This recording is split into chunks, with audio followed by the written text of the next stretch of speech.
Wondering how to make your YouTube music blow up in 2020 and beyond? Then stay tuned to this video because we're going to discuss the tips right now. His sound on the beat. When you're a rapper or a music producer on YouTube, it can be quite easy to just look at what everyone else is doing and try and follow the trend. But there's so many of us on here trying to do the same thing that you have to sometimes think outside the box. And sometimes it's just a case of just diving a little bit deeper just to make sure you are doing everything you can for your music and for your content to be found. A lot of what we're going to discuss would help even people who are just uploading anything to YouTube, really. I'm going to try and focus on the music producers and the rappers and the singers too. The first thing you need to do is focus on who is watching you and cater your content to them. When you're making your songs and you're making your music videos and you're putting them up on your own channel and you find that you're getting a little bit of traction on this one, you're getting more traction on that one, sometimes you need to consider who is actually looking at the content. Maybe that's why you're only getting a few views on this one and a lot of views on the other one. So you can go into the YouTube analytics and look at your audience, look at their age range, what country are they from, etc. So there's a lot of things on the YouTube analytics that a lot of people, to be honest, even some of the YouTubers that are getting loads of big views don't even check their analytics. But I found it as I've started to grow, because I'm growing slowly on YouTube, that you have to check your analytics, look at what you're tagging your videos and what keywords you're using, and just understanding what's actually going on your channel, even if you don't really know what you're doing, can help a lot. It helped me get into perspective what I'm doing and what more I need to do to enable me to grow even more than I already am. We all create, but we create for others. We don't create for just ourselves. Now, I know that sounds daft, because obviously the first person you're creating for is yourself, really. When you're making something like a song, you've got to obviously enjoy it yourself, otherwise it doesn't ever come out right, for me anyway, personally. When we're putting this stuff up for other people, you've got to consider them and how they feel and think about the track. So always take feedback and criticism, because obviously whether it's a good thing or a bad thing, they're obviously helping you to mold and shape your career and your lifespan on YouTube. If they're telling you they don't like something directly, then maybe there's something you did that you need to change. Okay, obviously once we are a bit more clearer on who is listening and watching our content, then we can focus on making more of that content for those people. So like I said, like once you know who your target audience is, you can then focus massively on them to grow massively and rapidly on YouTube. When we're publishing our videos as well, as like creators, understanding a little bit of like SEO, like I said, and keyword phrases is important. They gauge everything about our audience. So when someone clicks on your video, how long they stayed on the video, how they acted when that video was available. So how quick did they click it? When it came out, did they wait 5 days for it to be out before they clicked it? Or did they click it straight away? Because there's a lot of things YouTube uses to decide whether it's going to show your video rather than someone else that might have made the exact same video as you, and they might already have 100,000 views on that topic. So you've got to consider that. The title is obviously very important because you've got to draw people in, and making sure that you're putting the right keywords in so that people can find your content is also another big thing as well. Because sometimes, like, you would just assume, oh well, I'm just putting up a song, I'm just going to tag it with just the name and the artist, but there are other things you could tag your stuff with. Like, for example, for producers, we use like the type beat formula to be able to get more eyes onto our stuff. So what I mean by the type beat formula, I mean like when we use an artist's name. Like when you go on YouTube and you're looking for a beat, people will type in like Drake type beat, and then they'll find loads of beats. It might not be a beat that necessarily Drake likes himself, but it's just a way that we can get traction onto the beat. And the same for rappers too. Like, for example, my girlfriend, she put as one of her keywords when people type in Leicester female rapper.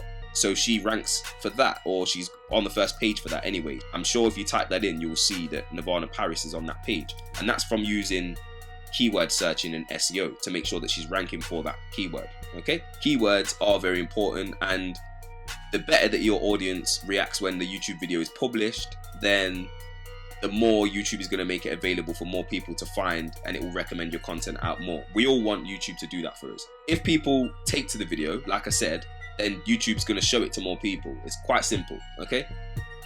If they clicked on a suggested video by yourself, that's also going to work well with YouTube, and it's also going to mean that they're going to assume that, oh, well, they watched this video and they watched that video, so that video must be good too.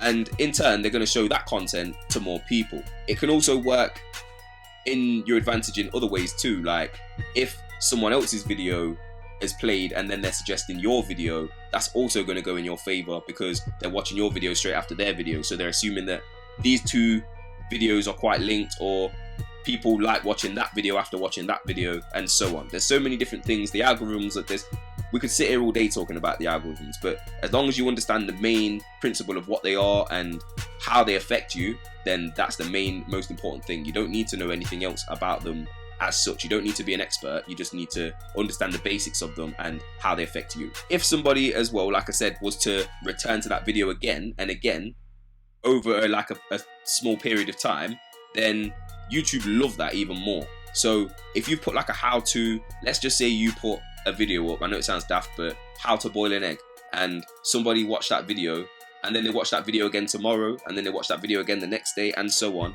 then YouTube's going to recommend that video more and more to more people, because the way they see it is this has got replay factor. So it's like a rerun. They're going to keep rerunning that for the next months, years, and so on. That's how videos end up with so many views on YouTube. Collate it over time. It's not about sometimes getting the big traction straight away. Sometimes your video could be on YouTube for years before it starts hitting the big numbers, but like I say, it's always going to be there. As long as YouTube doesn't delete it, and as long as you don't delete it, it's always going to be there. So you can change some of these keywords as you go along. As more things become relevant towards you, you can make changes that are going to help benefit and help grow your channel, as we've said. Another thing I want to discuss as well is something called click-through rate.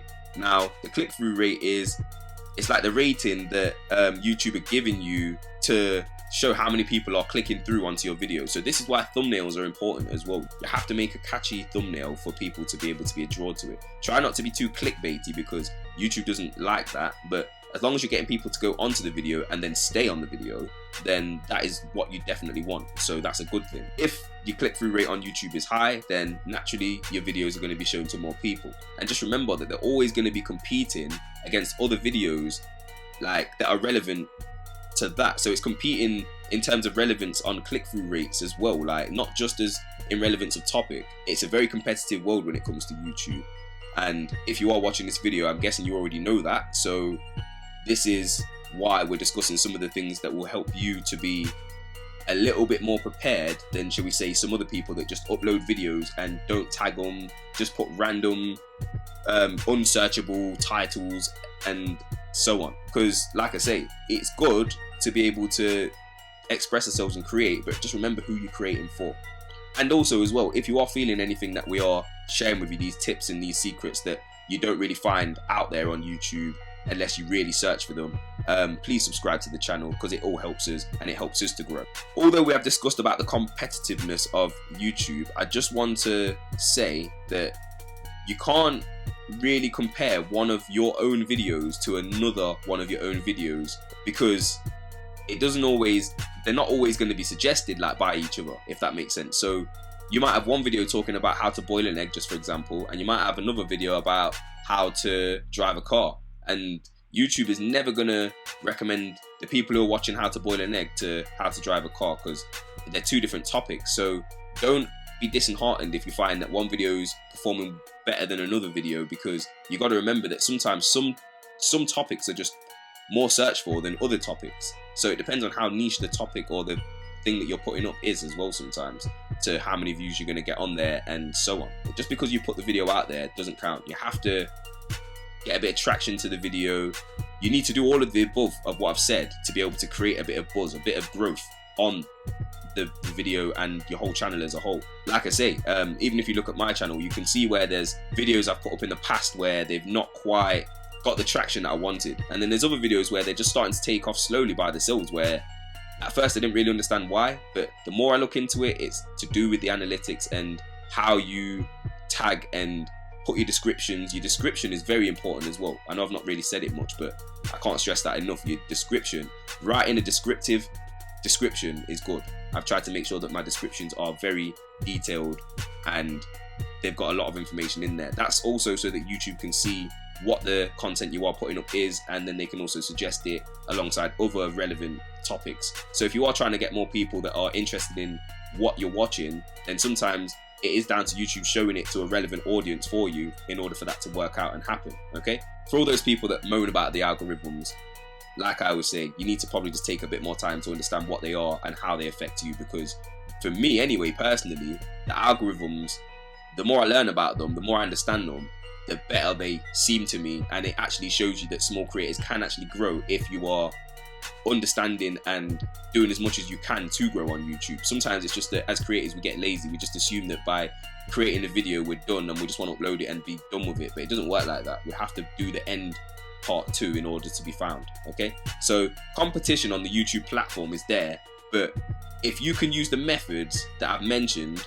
you can get the better results, and that will make your YouTube music blow up. So it's quite as simple. Just follow these methods, and there are plenty of other methods out there. So if you need to, look at other relevant videos in regards to how to grow up your YouTube. Simply start by just growing your knowledge about social media and its true purpose and how to use it correctly. There's a lot of us that are taking for granted what we have, and social media is free, and we always like to complain and say that it's the social media's fault why we're not being found and not blowing up, but sometimes it's our own fault. So just consider that. I also like to end today's video with another hashtag end of video. So if you've made it this far through the video, big up yourself, and I want you to put hashtag end of video in the comments, and I also want you to leave a message for me to read out for all of the subscribers and all the people that do end up on this video. There were some people that did manage to get their comments in time for the hashtag end of video. There's 2 of them, and I'm going to read them out and read their messages for you.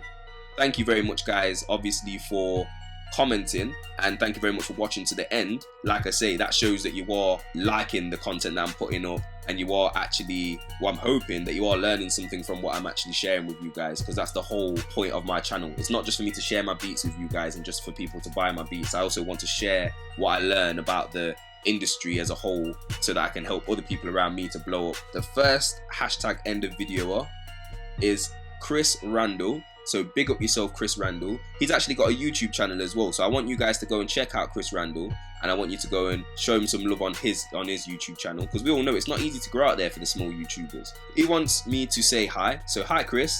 And I want everyone else out there, if you have got a YouTube channel, to go and show Chris some love and go and say hi to Chris. And he's sending out the love. So he's sending out the love to all the small creators, just like me and just like himself. So big up to Chris for that message. Thank you very much. And also, we've got our second end of video hashtagger here, and that is Artist TC.